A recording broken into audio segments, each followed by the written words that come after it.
Jacques-Alain Miller, qui est mon aîné en beaucoup de choses, mon aîné dans l'école que nous avons fréquentée, mon aîné en politique, mon aîné dans la fréquentation du très grand auteur qu'il vient d'évoquer, m'a suggéré hier soir d'intituler ces quelques mots que je vais prononcer maintenant, La vérité en marche.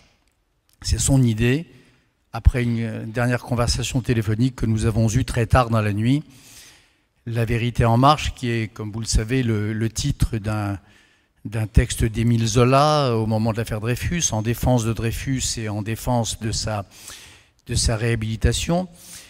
Et il m'a suggéré cela parce que je lui disais que, au fond, nous évoquions l'atmosphère du moment où nous avons décidé de cette réunion et l'atmosphère du moment où elle s'apprenait à prendre corps, c'est-à-dire hier soir. Et je lui disais donc que finalement j'étais assez content de cette campagne, que j'étais assez content de la tournure que les choses prenaient et que j'avais le sentiment que nous étions partis il y a quelques semaines dans la confusion, l'obscurité, la très grande anxiété, et que nous allions tenir cette petite réunion dans une atmosphère beaucoup plus sereine et beaucoup plus claire. Et je lui disais que j'avais le sentiment, au fond, de m'être trompé sur cette campagne électorale. J'ai écrit dans ma chronique hebdomadaire du Point, reprise dans la règle du jeu, j'ai écrit que cette campagne était épouvantable, que c'était la plus navrante des campagnes électorales que nous ayons connues, que ce n'était pas une campagne mais que c'était une telenovela, que les punchlines y avaient remplacé les arguments, qu'on se souciait moins des effets de vérité que des performances, qu'on regardait moins la vérité d'un propos que la consistance d'un corps ou la décomposition d'une mine.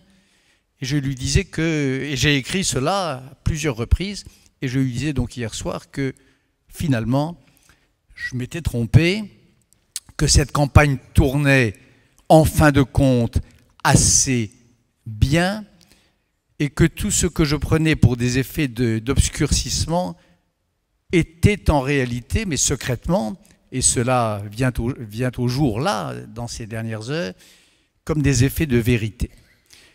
Cette campagne a fonctionné comme un opérateur de vérité sur le paysage politique, le champ de bataille idéologique qui est le nôtre depuis quelques années et même depuis quelques décennies. Et en effet, la phrase m'est venue, finalement, la vérité est en marche.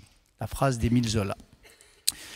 Effet de vérité, par exemple, ce débat télévisé d'il y a 3 jours, que beaucoup de commentateurs se sont accordés à trouver raté, le moins réussi en tout cas de l'histoire de la Ve République, et que j'ai trouvé, moi, au contraire, extraordinairement réussi.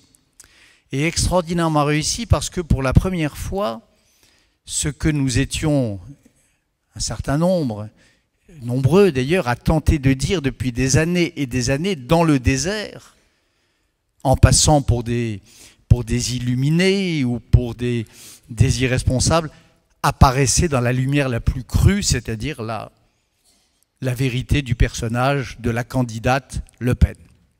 Il y a encore 8 jours, 15 jours, nous nous faisions huer sur les réseaux sociaux parce que nous rappelions à la mutualité que la candidate Le Pen était entourée par des anciens nazis, qu'elle était elle-même, qu'elle allait de lapsus fascisant en lapsus fascisant, que quand elle s'aventurait sur le terrain de la souffrance juive et de la tentative de destruction des juifs français pendant la Seconde Guerre mondiale à propos de la rafle du Veldiv, elle disait pile le mot qu'il ne fallait pas, que lorsqu'elle nommait un président par intérim de son parti souhaitant prendre de la hauteur, elle tombait pile sur le plus négationniste de la bande, que lorsqu'elle investissait lors des dernières élections municipales un élu dans un grand arrondissement parisien, elle tombait pile sur le gars qui, à l'intérieur du cimentier Lafarge,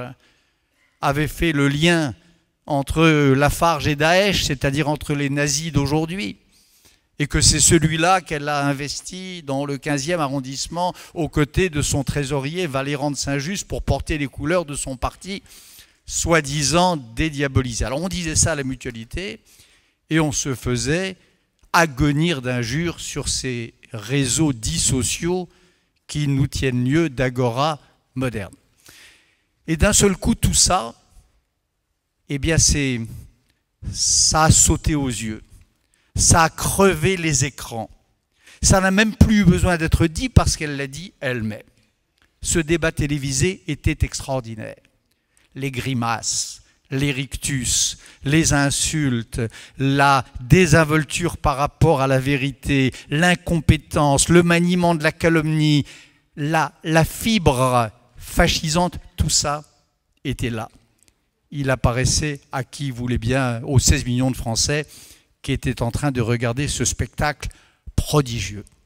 Ce spectacle prodigieux d'une Le Pen qui avait bâti toute sa carrière politique sur l'idée qu'elle avait rompu le fil de la transmission, qui avait mis en scène avec tant de talent sa rupture avec son père, et soudain le père, mais en plus on comprend tellement ça, moi en tout cas je le comprends, le père parlait en elle, le masque se craquelait et la figure du père apparaissait.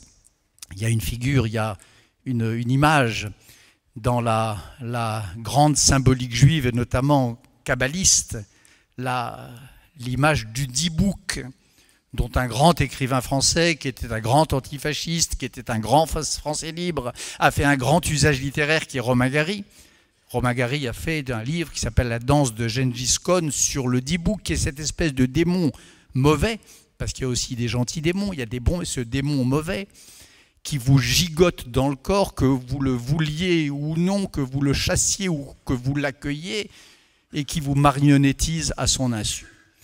Marine Le Pen, ce soir-là, elle était diboukisée par la figure de Jean-Marie Le Pen, et en un instant, ces semaines, ces mois, ces années, dans mon cas, ces décennies de prêche dans le désert arrivaient d'une certaine manière à leur terme. C'était magnifique, c'était un admirable débat, c'était l'un des plus réussis de l'histoire des débats de la Ve République, avec de surcroît un Emmanuel Macron que j'ai trouvé absolument souverain et magnifique, d'autorité contenue, maîtrisée et de mépris glaçant.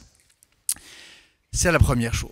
Cette campagne a été formidable et elle mérite d'être décrite comme un processus de vérité en marche, parce que sur le côté droit de l'échiquier politique, elle a produit des effets de vérité également tout à fait spectaculaires.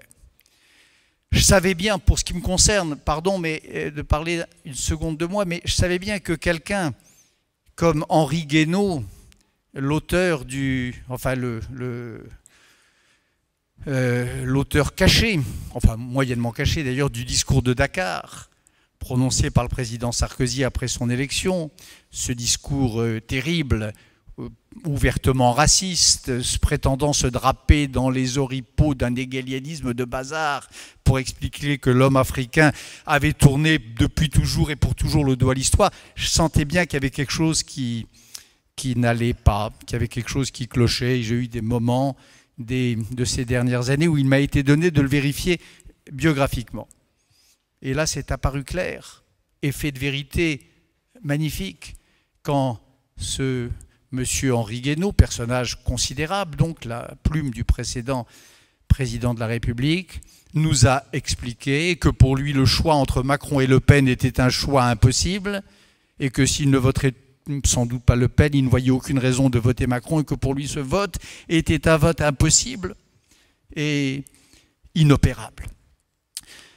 Un autre cas de ce genre, une femme, Marie-France Garot, qui a été une grande dame de la Ve République, qui a été la conseillère d'un président de la République, de Jacques Chirac, qui se prétendait gaulliste, qui se prétendait même la gardienne, la vestale de la vraie flamme gaulliste, contre ceux qui voulaient, à ses yeux, l'éteindre. Là encore, opération de vérité, Madame Marie-France Garot, disant à l'oreille beaucoup plus clairement que le sieur Guénaud qu'elle voterait Le Pen sans la moindre hésitation, qu'elle voyait en Le Pen un sens de l'État qu'elle ne voyait pas chez son adversaire Emmanuel Macron. Et bien sûr le cas qui a été évoqué tout à l'heure de M. Dupont-Aignan, dont un certain nombre d'entre nous, dont l'essentiel de la classe politique peut-être savait depuis longtemps qu'il était un faux gaulliste, ou qu'il incarnait plus exactement l'aile anti-de Gaulle de la famille gaulliste, et qui là encore a jeté bas le masque, a craqué le masque et s'est rallié avec armes et bagages pour un plat de lentilles, c'est-à-dire probablement le remboursement de ses frais électoraux, à la candidate du Front National. Dans ces trois cas-là et dans d'autres, les choses sont soudain devenues si claires. Pas la porosité, pas des passerelles plus ou moins confuses, pas un nini à moitié seulement assumé, pas le pas d'accord au niveau national, mais des accords au niveau local ou l'inverse, mais des responsables, des figures de la droite républicaine qui tombaient le masque et qui se rallient avec armes et bagages à Marine Le Pen, et avec eux tout ce dont ils étaient porteurs, leur souverainisme, leur haine des droits de l'homme, leur allergie fondamentale à la liberté. Puis du côté gauche, pareil. Il y a eu des effets de vérité à la fois terribles, navrants, quand il s'agit d'hommes ou de femmes que l'on connaît un peu, ou dont on a été proche, que l'on a même un petit peu aimé, dont on a été l'ami, mais en même temps, pour quelqu'un qui aime la clarté des idées, est plutôt bienvenue. Un garçon comme Emmanuel Todd, on voyait bien, on entendait bien, après le massacre de Charlie Hebdo, on voyait bien qu'il y avait quelque chose dans son insistance à faire savoir qu'il n'était pas Charlie, dans son insistance à nous dire, au mépris de toute évidence, que dans la manifestation qui a envahi de manière magnifique les rues de Paris, qu'il y avait quelque chose de, je ne sais plus ce qu'il disait, de zombie. On ne voyait pas bien ce qu'il voulait dire, où ça allait, d'où cela sortait. Et là, il y a eu ce moment terrible, émission télévisée, je crois, où il a expliqué, dans la plus pure tradition des rouges-bruns de toujours, que entre la servitude à la finance et la soumission à la xénophobie, il ne voyait pas de différence, qu'il ne se sentait pas plus capable de voter pour Emmanuel Macron que de voter pour Marine Le Pen, et qu'il prendrait joyeusement, ce sont ses mots, le risque de l'abstention. Il a dit ça, bien sûr. Emmanuel Todd, bon auteur, par ailleurs, souvent, mais enfin qui a commis l'interview de trop. De même que mon ancien camarade, Michel Onfray, mon ancien camarade. Enfin, je l'ai publié, en tout cas, dans le temps. Et là encore, les bras m'en sont tombés. Lorsque j'ai lu dans Le Monde, sous la plume d'Alain Beuve-Méry, cet article qui reproduisait une déclaration d'Onfray, une déclaration de dénonciation, un texte de délation qui alignait au peloton de sa petite exécution, je cite, à peu de choses près, le traître-chef Valls, le belliciste BHL, le je ne sais pas quoi Kouchner, le pédophile Cohn-Bendit, dénoncé au tribunal populaire des bonnes mœurs. Et puis il y en avait un autre ou deux autres, je ne sais plus. J'ai commencé par penser que c'était une blague, que c'était un faux, que c'était le Gorafi ou Nord-Presse, ceux qui avaient annoncé à la grande joie des mélenchonistes mon départ de France dans le cas de la victoire de Mélenchon. Et puis non, c'était vrai. Michel Onfray, qui qui est un intellectuel de qualité, qui a fait des livres intellectuels de qualité, qui a fait des livres en tout cas que j'ai jugés dignes d'être publiés il y a une dizaine d'années ou une quinzaine d'années. Michel Onfray a été capable de dire cela. Et là encore, laissez-moi finir. Et là encore, pour moi, un effet de vérité. Et d'une certaine manière, tout s'éclaire. La proposition de pactiser avec Daesh, la proposition de ne pas combattre les islamismes et de signer une sorte de traité de paix provisoire avec eux, le livre infâme contre la psychanalyse, et le reste. Effet de vérité. Et puis, effet de vérité, dans le cas de Jean-Luc Mélenchon aussi, cet étrange moment de la vie politique française, où l'on a vu pour la première fois un candidat battu à un premier tour mettre 5 jours avant de dire qu'il ne voterait pas pour Marine Le Pen, et mettre 6 jours, à ma connaissance, il ne l'a toujours pas fait, à 2 jours du deuxième tour, à ne pas être parvenu encore à prononcer le nom du candidat pour lequel, apparemment, au terme de la devinette qu'il a proposée à ses insoumis, pour lequel il s'apprête apparemment à voter.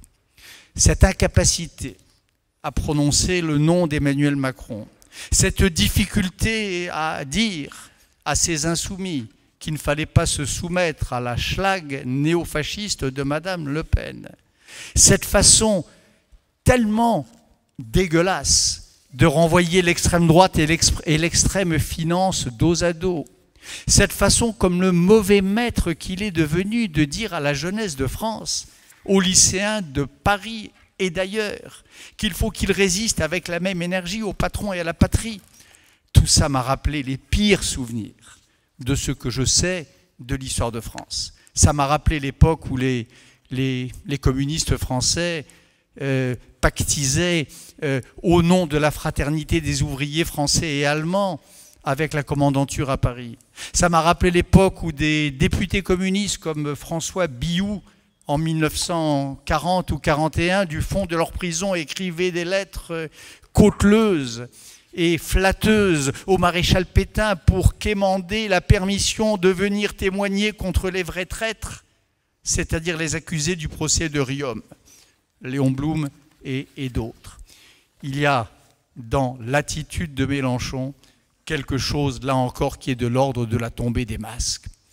Et je me rappelle, là encore, les choses d'une certaine façon se mettent en place. Je me rappelle la stupeur, d'abord l'incrédulité, et puis la stupeur, et puis l'horreur, quand en 2014, au moment des manifestations antisémites de Sarcelles et d'ailleurs, de ce moment très étrange, où Jean-Luc Mélenchon avait salué la dignité des manifestants, et où il n'avait trouvé à fustiger que l'indignité des organisations communautaires juives de l'époque. François Heilbronn, qui est ici et qui va parler tout à l'heure, l'a très bien souligné dans un article récent publié, repris par La Règle du jeu. Soudain, que voulez que je vous dise, insoumis ou pas insoumis, tout ça s'éclairait.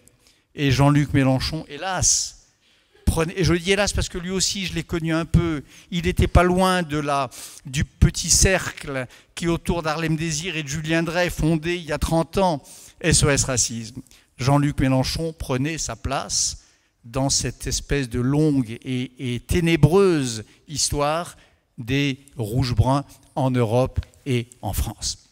Voilà des effets de vérité.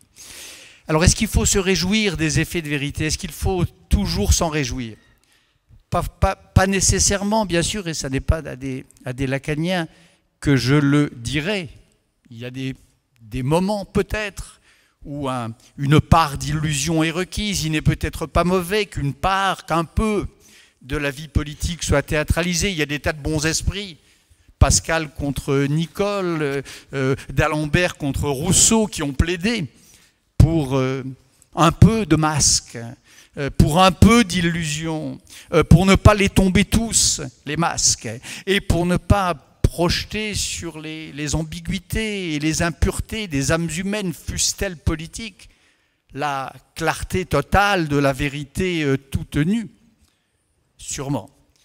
Mais je crois que là, face à cette espèce de pesant, d'énorme bœuf sur notre langue à tous, qu'était cette affaire de Front National, face, pour parler comme les grands dissidents d'autrefois, face à ce mensonge déconcertant qu'était la question du Front National en France et de ses alliances et de ses circulations de discours et de ces langages totalitaires échangeant leurs mots et leurs signes, face à tout ça, je pense qu'il était bon, qu'il était salubre et que c'est le mérite de cette campagne de l'avoir fait, d'opérer ces effets de vérité. Je parlais de Zola tout à l'heure.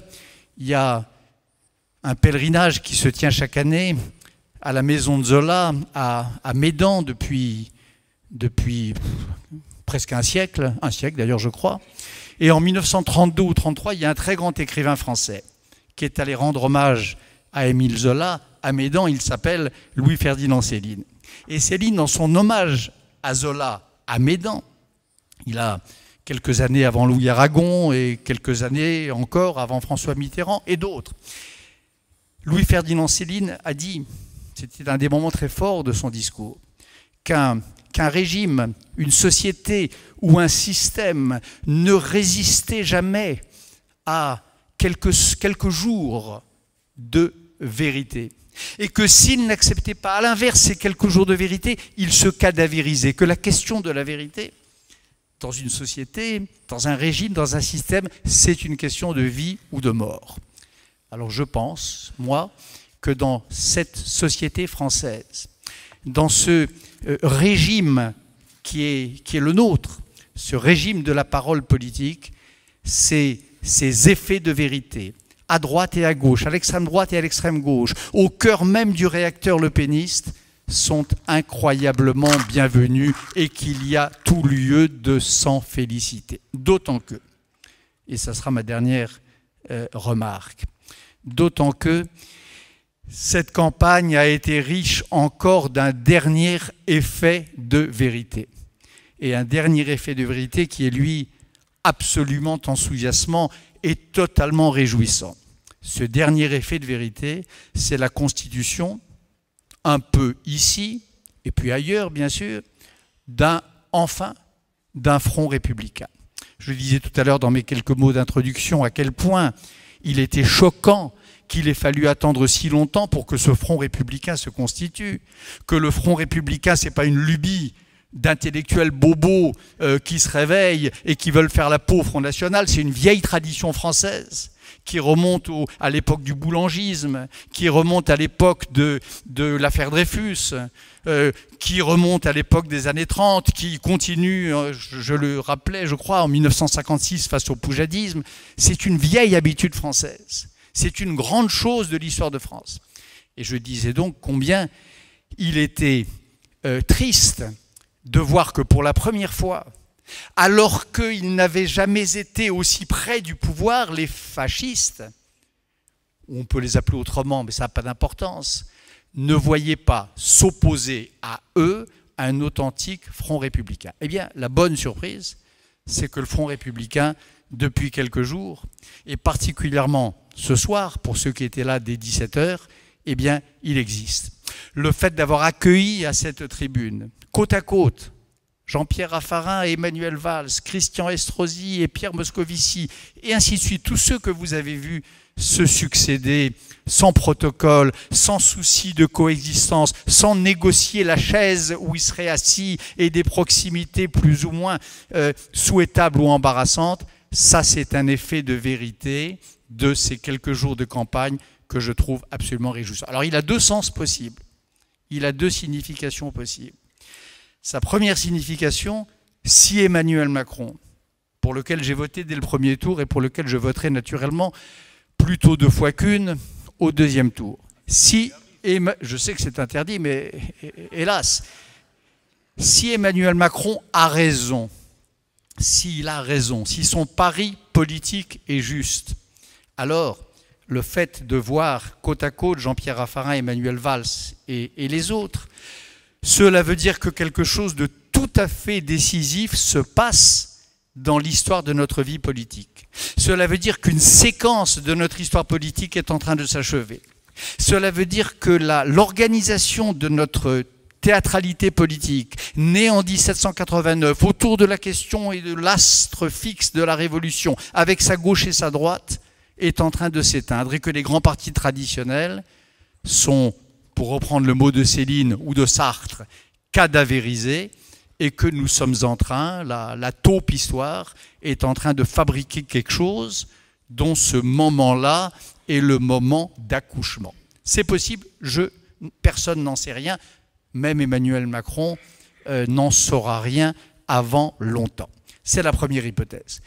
Et puis la deuxième hypothèse, c'est qu'il n'en a eu rien, que la gauche et la droite, que les partis cadavérisés qui la représentent l'une et qui la représentent l'autre ressurgissent de leur cendres et ressortent de leur linceul, se reconstituent autrement dans ce cas-là. Et ça aussi, c'est un effet de vérité en marche. Ça aussi, c'est un moment heureux. Cela veut dire qu'au minimum, pour la première fois depuis 15 ans, alors qu'on ne cessait de nous dire les uns et les autres, politique de l'autruche, la tête dans le sable des responsables de droite et dans le sable des responsables de gauche, que la question du Front National n'en était pas une, qu'il ne fallait pas tomber dans son piège, qu'il ne fallait pas le stigmatiser ni le diaboliser. Pour la première fois, ils ont accepté, ils acceptent, ils ont consenti dès le premier tour de l'élection, tous, à part ce que j'ai cité tout à l'heure, de se ranger par esprit républicain derrière Emmanuel Macron, c'est-à-dire le seul qui aujourd'hui soit l'alternative à Marine Le Pen. Et pour cela aussi, même dans cette hypothèse minimale, pour cela aussi, je suis vraiment heureux d'avoir répondu à l'invitation de l'école de la cause freudienne et de Jacques-Alain Miller, de m'être associé à cette série de manifestations et de me retrouver aujourd'hui ici avec vous. Je vous remercie.